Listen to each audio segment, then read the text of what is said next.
ஸ்ரீ ஆண்டாள் அருளிச் செய்த திருப்பாவை திருப்பள்ளி எழுச்சி பாசுரங்கள் 29 மற்றும் 30. பூமி பிராட்டி தன் பிள்ளைகள் மேல் பாசம் கொண்டு ஆண்டாளாய் அவதரித்து கீதையின் சாரத்தையும் வேதங்களின் உட்பொருளையும் விளக்குமாறு எளிய தமிழ் பாசுரங்களை வழங்கினாள். எல்லோரும் பாடி போற்றி நற்கதி அடையவே ஆண்டாள் அழகு தமிழில் இப்படி ஒரு பாசுரங்களை நமக்கு வழங்கியிருக்கிறாள். கோதை கண்ணனின் பொற்றாமரை பாதத்தை புகழ்ந்து போற்றும் காரணம் என்ன? வாருங்கள், திருப்பாவை பாசுரம் 29 மற்றும் 30களில் காணலாம். சிற்றஞ்சிறுகாலே வந்துன்னை சேவித்து உன் பொற்றாமரை அடியே போற்றும் பொருள் கேளாய். பெற்றம் மேய்த்துண்ணும் குலத்தில் பிறந்து நீ குற்றேவல் எங்களை கொள்ளாமல் போகாது. இற்றை பறைகொள்வான் அன்றுகான் கோவிந்தா, எற்றைக்கும் ஏழேழ் பிறவிக்கும் உந்தன்னோடு உற்றோமே ஆவோம்.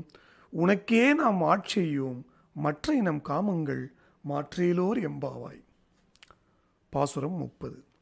வங்கக் கடல் கடைந்த மாதவனை கேசவனை திங்கள் திருமுகத்து சே இழையார் சென்று இறைஞ்சி அங்கு அப்பறை கொண்ட ஆற்றை அணி புதுவை பைங்கமல தன் தெரியல் பட்டர்பிரான் கோதை சொன்ன சங்க தமிழ் மாலை 30 தப்பாமே. இங்கு இப்பரிசுரைப்பார் ஈரிரண்டு மால்வரை தோள் செங்கண் திருமுகத்து செல்வத் திருமாலால் எங்கும் திருவருள் பெற்று இன்புறுவர் எம்பாவாய். திருப்பாவை திருப்பள்ளி எழுச்சி பாசுரம் 29 மற்றும் 30க்கு உண்டான விளக்கம். திருப்பாவை 30ஆம் பாடல் பாட அந்த கண்ணனின் அருளை நமக்கு வாரி வழங்குவானா என்றபோது நித்திய சாற்று முறையில் 2 பாசுரங்களை பாடுகின்றனர். ஒன்று சிற்றஞ்சிறுகாலே என்னும் பாசுரம், 2வது வங்கக் கடல் கடைந்த என்று தொடங்கும் பாசுரம். தினமுமே நாம் பாட வேண்டிய பாசுரங்கள் இவை. இந்த உலகத்துக்கு பொருட்களை வேண்டி பெற்று அனுபவித்து அதனால் நல்வினையும் தீவினையும் உண்டாகி மறுபிறப்பை ஏற்று பிறவிச் சூழலில் சிக்கிக்கொள்வோம். பிறவி பெருங்கடலை நீந்தி கடந்து இறைவனின் திருவடி எனும் கரையை அடைவதே அனைத்து பக்தர்களின் நோக்கம். ஆனால் அது சாத்தியமாவதில்லை. நாம் மறுபிறவி இல்லாத நிலையை அடைவதை நாம் மட்டும் மனது வைத்தால் போதாது. அந்த நாராயணனும் திருவுளம் கொள்ள வேண்டும். அவன் நம்மை பிறவிச் சுழற்சிக்குள் புக வைத்தால் அதை ஏற்கவும் செய்ய வேண்டும். அவ்வாறு எடுக்கும் பிறவியில் இறைவனை அறியாது மீண்டும் தீவினைகளுக்குள் விழுந்துவிடும் அபாயம் உள்ளது. அதனால்தான் அடியார்கள் வேண்டும் போது பிறவா வரம் வேண்டும், அப்படியே பிறந்தாலும் உன்னை மறவா வரம் வேண்டும் என்று வேண்டுவார்கள். ஆண்டாள் இத்தனை நாளும் நோன்பிருந்து அவன் தரிசனம் பெற்று அதனால் கிடைக்கும் சன்மானங்களை சொல்லி மகிழ்ந்தவள் இப்போது ஞானத்தின் உச்ச நிலையை அடைகிறாள். எல்லாம் அவனின் சித்தத்தாலேயே நிகழ்கிறது. அதை ஏற்க முடியுமே தவிர மாற்ற முடியாது. அவனிடம் நாம் நம் வேண்டுதல்களை முன்வைக்கலாமே அன்றி அவையே வேண்டுமென்று சாதிக்க முடியாது. காரணம், அவன் அனைத்தும் அறிந்தவன்.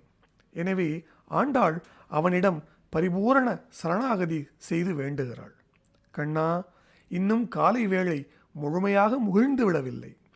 அது தன் பால்ய பிராயத்திலேயே இருக்கிறது.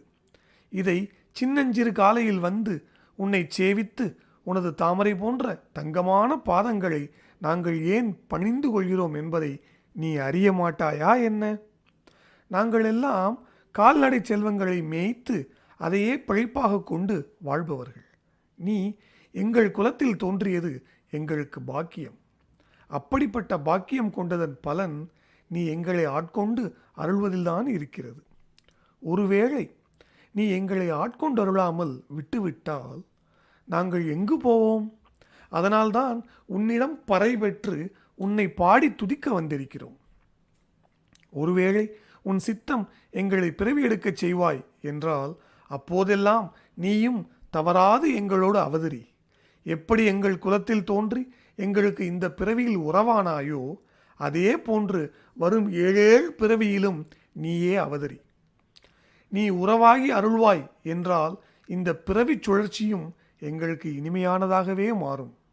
அப்போதும் நாங்கள் உனக்கே ஆட்செய்வோம். அவற்றை நீ ஏற்று எங்களுக்குள்ளாக அப்போது எழும் பிற ஆசைகளை விரட்டி எப்போதும் உன்னை சிந்தனையில் உடையவர்களாகவே வைத்துக்கொள் என்று வேண்டுகிறாள் ஆண்டாள். பக்த ராமதாசுக்கு மோட்சம் அளிக்க வந்தார் ராமச்சந்திர பிரபு. அப்போது மோட்சத்தில் கோயில், ஆராதனை, நாம சங்கீர்த்தனம் ஆகியவனவெல்லாம் உண்டா என்று கேட்டாராம் ராமதாஸ். அதை கேட்ட பிரபு, அது சொர்க்கம், அங்கு வேண்டுவதற்கு எதுவும் இல்லை, எனவே இவையெல்லாம் இல்லை என்றாராம். அதற்கு ராமதாஸ், அப்படியானால் எனக்கு அங்கு வேலை என்ன?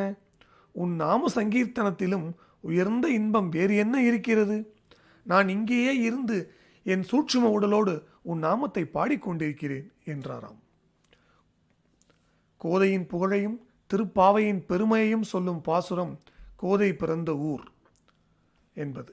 அதில் திருப்பாவையின் பெருமையை குறிப்பிடும்போது, பாதகங்கள் தீர்க்கும் பரமனடி காட்டும் வேதமனைத்திற்கும் வித்தாகும் கோதை தமிழ்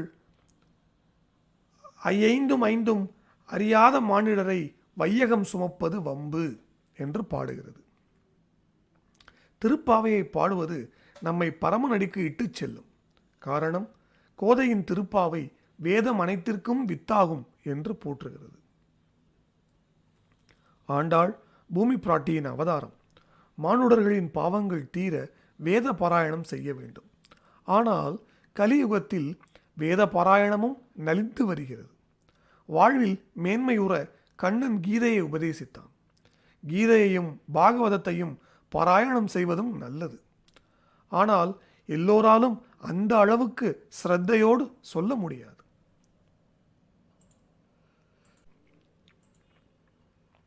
இதனால் மானுடர்கள் வாழ்வில் பாவம் சூழும். பூமி பிராட்டி தன் பிள்ளைகள் மேல் பாசம் கொண்டு ஆண்டாளாய் அவதரித்து கீதையின் சாரத்தையும் வேதங்களின் உட்பொருளையும் விளக்குமாறு எளிய தமிழ் பாசுரங்களை வழங்கினாள். எல்லோரும் பாடி போற்றி நற்கதி அடையவே ஆண்டாள் அழகு தமிழில் இப்படி ஒரு பாசுரங்களை நமக்கு வழங்கி இருக்கிறாள். அதனால்தான் இந்தியா முழுவதுமே திருப்பாவை சாற்றுமுறை செய்யும் வழக்கம் இன்றும் நிலை பெற்றிருக்கிறது. மொழி அறியாதவர்களும் அது வேதத்தின் பாகம் என்பதை உணர்ந்து பாடி போற்றுகிறார்கள். திருப்பதியில் மார்கழி மாதம் திருப்பாவையே சுப்பிரபாதம். இத்தகைய சிறப்புகளுடைய திருப்பாவை 29 பாடல்கள் நிறைவுற்றன.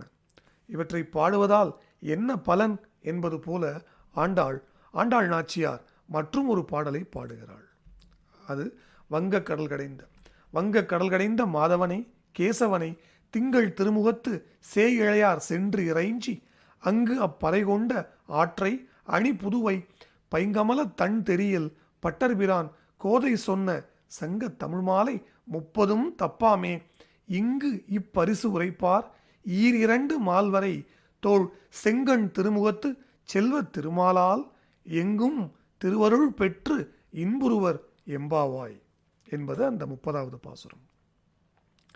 கப்பல்கள் ஓடும் கடலை அமிர்தம் வேண்டி தேவர்கள் கடைந்த போது அவர்களுக்கு உதவிய நாராயணனை, நிலவு போன்ற குளிர்ந்த அழகுடைய முகத்தை உடையவனை ஆய்ச்சியர்களாகிய நாங்கள் எல்லாம் வந்து பணிந்து கொண்டோம். பறை கொண்டு அவனை பாடி துதிக்கின்றோம்.